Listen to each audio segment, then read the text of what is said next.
안녕하세요. 오늘의 사연입니다. 구독과 좋아요 한 번씩 부탁드릴게요. 바로 사연 시작하겠습니다. 저는 49세의 전업주부 최미선이라고 합니다.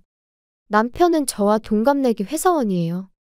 우리 부부에게는 아들이 하나 있지만 아들은 취직해서 지방에 나가 있어서 지금은 남편과 단둘이 살고 있어요.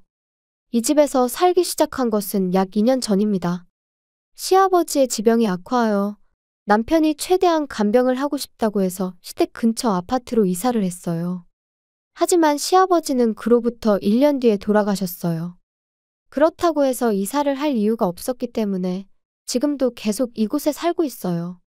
시댁에는 시어머니가 혼자 살고 계신데 걸어서 5분 정도 거리예요. 시어머니는 배려심이 많으신 분인데 좋은 말로 들릴지 모르겠지만 사람들에게 인정받는 것을 즐기시는 것 같아요. 남편의 말에 따르면 예전부터 그런 성향이 있었지만 시아버지가 돌아가시고 나서 더 심해졌다고 했어요.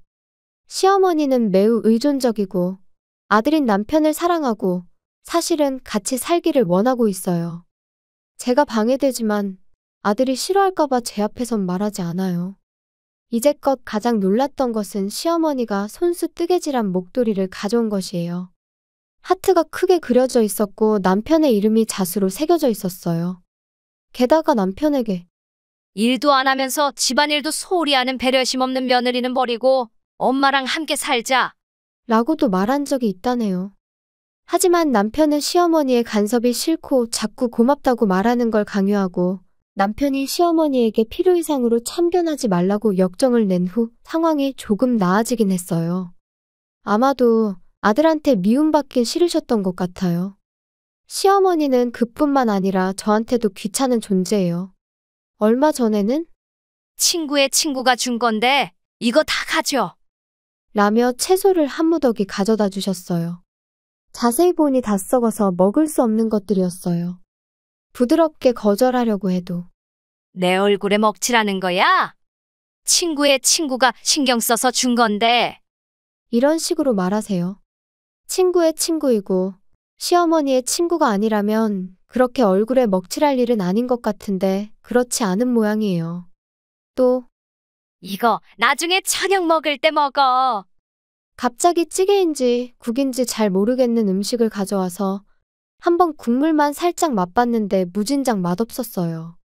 일부러 맛없게 만든 건지 아니면 만들었더니 맛없어서 가져온 건지는 모르겠지만 어쨌든 배려심 많은 사람이라고 말하는 것에 비해 짜증나는 비율이 훨씬 높습니다. 시아버지께서 돌아가셔서 혼자 외로우시겠지 하는 생각에 조용히 지내왔는데 인내심이 바닥나기 전에 뭔가 조치를 취해야 할 때가 된 것 같았어요. 그래서 며칠 전에 남편과 이야기를 나눴어요. 어머님이 우리 집에 갑자기 찾아오는 것 좀 그만했으면 좋겠어. 특히 아무런 확인도 하지 않고 음식을 가져오는 경우가 많아서 엄청 골치 아파. 당신이 좀 말해주면 안 될까? 정말이야? 나는 당연히 먼저 연락하고 집에 오는 줄 알았어. 라며 놀라했어요. 그 다음날 아침에 볼일을 보러 가는데 시어머니가 전화하셨어요. 평소에는 전화가 없었는데 무슨 일인가 싶어 전화를 받아봤어요. 며느라, 오늘 카레 만들 건데 집에 몇 시에 돌아와? 갖다 줄 테니까 알려줘. 저는 머리가 하얘졌어요. 제가 원한 건 이런 게 아니었거든요. 남편이 어제 제가 한 말을 시어머니께 전한 게 틀림없었어요. 저는 절대 음식을 확인하고 배달해달라는 말은 하지 않았어요. 내가 말하고 싶었던 것은 연락 없이 오지 말아달라는 것과 음식은 필요 없다는 것이었죠. 아마도 남편이 빙빙 둘러서 말을 한 것 같았어요. 저도 빙빙 둘러서 오늘은 모임이 늦게 끝날 것 같아서 몇 시에 집에 올지 모르겠다. 어제 남은 음식도 있으니 굳이 안 가져다 줘도 된다고 말했어요. 그런데도 그럼 현관 앞에 두고 갈게. 라고 하면서 거절하는 것도 무시하고 전화를 끊었어요. 게다가 집에 돌아와 보니 현관 앞에는 국그릇에 담긴 카레가 놓여 있었어요. 도대체 언제부터 저기 있었는지 궁금했어요. 국그릇에 담긴 채로 그대로 놓여 있어서 위생 상태도 걱정되고 도저히 손 뗄 엄두가 나지 않았어요. 남편에게는 집에 돌아오면 있는 그대로 말해야겠다고 생각했어요. 잠시 후 귀가한 남편에게 오늘 있었던 일을 이야기했어요. 그러자 남편은 뭐? 나 어제 얘기 아직 못했는데? 이번 주말에 말하려고 했었어. 당연히 남편이 얘기했다고 생각했는데 의아했어요. 그럼 내일 집 앞 마트에서 행사한다는데 같이 가볼래? 그리고 다음날 남편과 함께 장 보러 마트에 갔는데 거기서 시어머니를 만났어요. 저희는 20만 원 이상 구매해서 영화 예매권을 행사 상품으로 받았어요. 영화표 주말에 쓸 수 있는 거네. 이번 주에 보러 가자. 그리고 주말이 돼서 영화관에 갔을 때 또 시어머니와 마주쳤어요. 뭔가 이상했어요. 저는 시어머니에게 여긴 어쩐 일이냐고 물었는데 이 영화가 재밌다고 들어서 예매했다고 하셨어요. 여전히 시어머니는 저희 집에 자주 오셨는데 혹시 제가 자리를 비웠을 때 제 폰을 만진 게 아닐까 하는 생각이 들어 폰을 손에 계속 쥐고 있었지만 상황은 달라지지 않았어요. 남편에게 뭔가 수상한 것 같지 않냐고 대화를 나눠봤지만 딱히 할 수 있는 게 없었어요. 그리고 봄맞이 대청소를 하는 날이 되었어요. 마지막으로 안방 청소를 하는데 침대 구석에 사용하지 않는 콘센트에 처음 보는 멀티탭이 꽂혀 있었어요. 그곳에 콘센트가 있는 건 알았지만 안방에서 콘센트를 사용할 일이 없어서 관심을 둔 적이 없었어요. 그런데 쓰지도 않는 콘센트에 처음 보는 멀티탭이라니. 저와 남편은 서로 마주보며 고개를 갸우뚱거렸어요. 이거 처음 보는 건데 뭐지? 그리고 남편이 멀티탭을 뽑았어요. 뽑은 멀티탭을 유심히 쳐다보던 남편은 얼굴이 일그러졌어요. 저는 왜 그러는지 몰라 함께 인상을 쓰며 남편을 보고 있었어요. 그러자 남편은 멀티탭을 내려놓고선 저에게 방에서 나가라는 손짓을 하더라고요. 안방을 나와 거실로 가자 남편은 작은 목소리로 저거 도청기 같은데? 자세히 보면 좀 생긴 게 이상해. 뭐? 도청기라고? 남편은 다시 가서 자세히 좀 보라는데 저는 아무리 봐도 그냥 멀티탭처럼 보였어요. 그러고 보니 얼마 전에 남편과 함께 TV에서 도청장치에 관한 뉴스가 나왔을 때 멀티탭 모양으로 많이 속인다는 걸 보긴 했어요. 만약 진짜 도청기라면 누군가 우리 집에 들어왔었다는 걸 의미했어요. 도대체 누가? 우리 집에 왜? 여보, 이거 경찰에 신고해야 하는 거 아니야? 기분 나쁨과 두려움에 소름 끼치고 있을 때 인터폰이 울렸어요. 시어머니였어요. 이거 아들 입을 스웨터야. 요즘 많이 춥지? 이거 두껍게 짰으니까 추울 때 입어. 웃으면서 남편에게 스웨터를 건네줬어요. 게다가 시어머니는 감기 걸렸을 땐 저번에 준 유자차가 좋아. 라고 말씀하셔서 저는 혹시나 하는 생각이 들었어요. 지금 대청소를 하고 있고 대청소가 다 끝나면 방문을 흰색 페인트로 칠할 생각인데 페인트가 마르고 냄새가 빠지는데 반나절 정도 걸려서 오늘 밤은 둘이서 밖에서 잘 예정이라고 말하고 시어머니를 돌려보냈어요. 그 후 남편과 이야기해보니 남편도 저와 같은 생각을 하고 있는 것 같더라고요. 경찰에 신고해야 하지 않을까? 남편에게 속삭이며 물었지만 남편은 난감한 표정을 지었어요. 이런 일로 경찰 부르면 친척들 보기 민망하잖아. 이걸 왜 설치했는지도 모르고. 우리는 도청기를 설치한 게 시어머니라고 생각했어요. 어떻게 들어와서 어떤 목적으로 달았는지 궁금한 점이 한둘이 아니었어요. 최근 시어머니가 집에서 대화 나눈 곳에 나타나기도 하고 아까 남편이 감기에 걸렸다는 사실을 말한 적 없는데 어떻게 아셨을까 하는 의구심이 들었어요. 일단은 시어머니가 제일 의심돼서 확신하기 위해 추궁을 하든 경찰을 부르든 어떻게든 증거부터 확보해보자고 했어요. 그리고 이런저런 이야기를 나누던 중에 남편이 뭔가 좋은 생각이 났다는 듯 나한테 다 방법이 있어. 라고 말하며 멀티탭을 들고 나왔어요. 그리고는 작은 방으로 가져가서 콘센트에 꽂았어요. 그 다음 신문지를 가져와 덮고 선풍기를 틀었어요. 저는 뭐 하는 거지 싶어 빤히 쳐다만 보고 있었는데 남편이 방에서 나와서 설명을 해줬어요. 신문지를 덮고 거기에 바람을 쐬면 도청기에서 바스락거리는 소리가 들리겠지.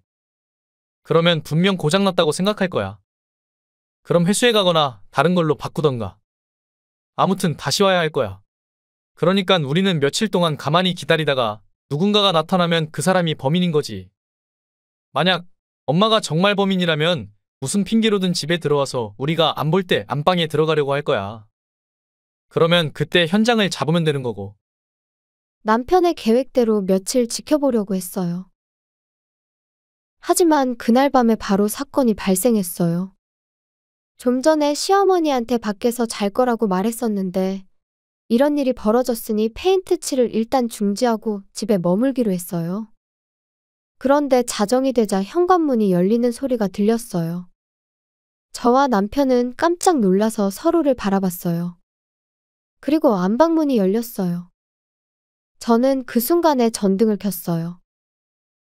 거기에는 시어머니가 서 있었어요. 이럴 수가. 너희 왜 있는 거야? 시어머니는 못 볼 걸 본 듯 굳으셨어요. 오늘 집에 있기로 했어요. 왜냐하면 집에서 도청기가 발견됐거든요. 그래서 고장난 것처럼 꾸며놨는데 어머님이 오셨네요? 시어머니는 뒷걸음질 쳤어요. 하지만 남편은 이를 놓치지 않고 손에 쥐고 있는 현관 열쇠를 뺐었어요. 이 열쇠 어디서 났어요? 아무도 열쇠 준 적 없을 텐데요? 남편이 말해 시어머니는 눈동자가 흔들렸어요. 어머님, 저희가 안 볼 때 안방에 들어가시는 줄 알았는데 그냥 열쇠 따고 들어오셔서 도청기 설치한 거였어요? 도청기라니? 무슨 말이야? 난 모르는 일이야. 계속 시치미를 떼시길래 저는 도청기를 가져왔어요. 이 위에 신문지를 덮고 선풍기로 바람을 쐬고 있었어요. 분명히 고장난 것처럼 바스락바스락 소리가 들렸을 거예요. 솔직히 말하세요. 고장난 줄 알고 오신 거 맞잖아요. 시어머니는 고개를 돌리고 아무 말도 하지 않았어요. 점점 더 화가 났어요. 말도 안 되는 이유이긴 하지만 며느리 괴롭히려고 도청하는 사람들도 있다던데 그런 거예요? 제 약점이라도 잡고 싶었어요? 그게 아니면 아드님이 궁금했어요? 어머님이 저희 대화를 다 들으셔서 어디 가는지 다 알고 우연히 마주친 척 길에서 마주친 거잖아요. 아무리 시아버지가 돌아가셔서 외로우셔도 이건 정도가 지나치잖아요. 이렇게 말해도 시어머니는 쳐다보지도 않았어요. 저는 계속 말했어요. 말 나온 김에 더 말하는데 음식을 통에 담지 않고 봉지에 넣은 것도 아니고 국그릇에 담아서 바로 바닥에 놓는 건 있을 수 없는 일이에요. 위험하고 위생적으로 먹을 수 없어요. 결국 버려야 하는데 아깝잖아요. 썩기 직전에 채소도 버리는 게 반이라 그냥 줘도 싫어요. 지금까지 듣고 있던 남편이 고개를 끄덕이며 입을 열었어요. 그리고 우리 생각은 하지 않고 갑자기 찾아오거나 길에서 시도 때도 없이 마주치는 건 정말 무서워. 솔직히 말하면 정말 성가셔. 남편의 한마디가 시어머니에게 큰 상처를 준 것 같았어요. 시어머니가 울기 시작했어요. 아빠가 죽고 나서 너는 집에 오지도 않고 전화하면 뭐 가져오지 말라고 싫은 소리만 했잖아. 웬 나는 아빠처럼 안 대해주는 거야. 날 보러는 안 오니깐 어쩔 수 없이 내가 먼저 찾아간 거잖아. 그리고 며느리 말대로는 너희들에게 필요한 거 갖다 주면 고마워할 줄 알았어. 그런데 요즘엔 고맙다는 말도 안 하더라. 시어머니는 흐느꼈어요. 결국엔 외아들이 보고 싶고 고맙다는 말을 듣고 싶었던 것 같아요. 시어머니의 인정받고 싶은 욕구가 너무 강해서 제가 도저히 따라갈 수 없을 정도예요. 남편이 시어머니보다 시아버지를 더 소중히 한 건 맞는데 거기에는 그럴 만한 이유가 있었어요.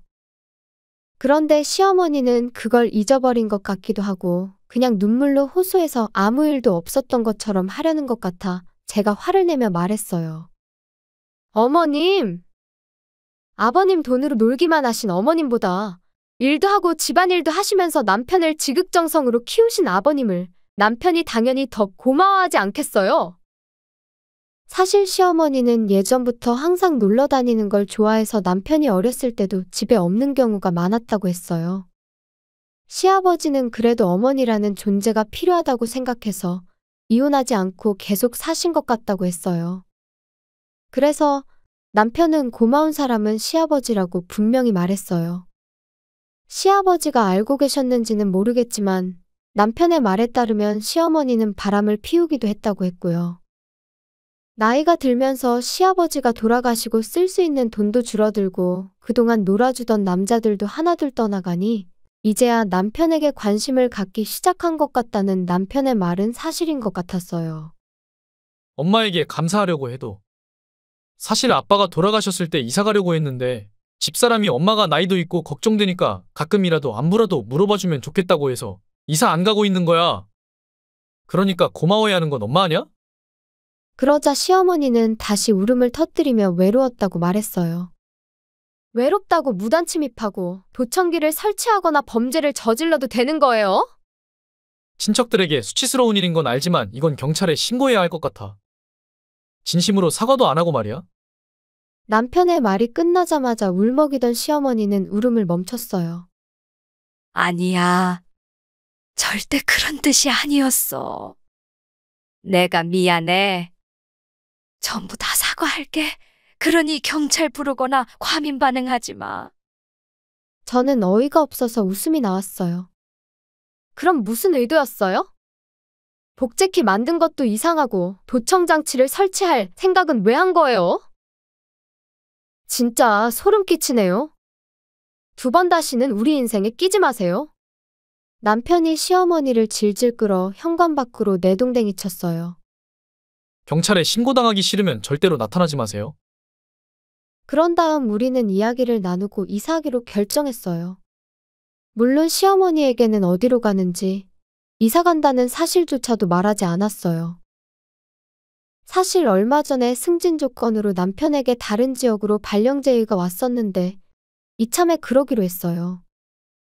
시어머니를 경찰에 신고하지 않고 있었는데 시어머니는 제게 100만 원을 계좌이체해주며 이걸로 퉁치는 거야? 알겠지? 라고 문자를 보내왔어요. 전혀 반성하지 않는 것 같은 시어머니의 모습에 돈을 받고 모든 걸 다 차단했어요. 남편이 새로 발령받은 곳은 아들 있는 곳 근처라 아들 볼 일이 많아졌어요. 사랑스러웠던 아들은 이제 너무 커버렸어요. 저도 아들이 있지만 남편에게 저렇게나 집착하는 시어머니의 마음은 도저히 이해가 안 돼요. 아들은 만나는 여자에게 청혼할 거라네요. 시어머니를 교훈 삼아 저는 최대한 좋은 시어머니가 되도록 할게요. 시청해주셔서 감사합니다. 그럼 다음 영상에서 다시 뵙겠습니다.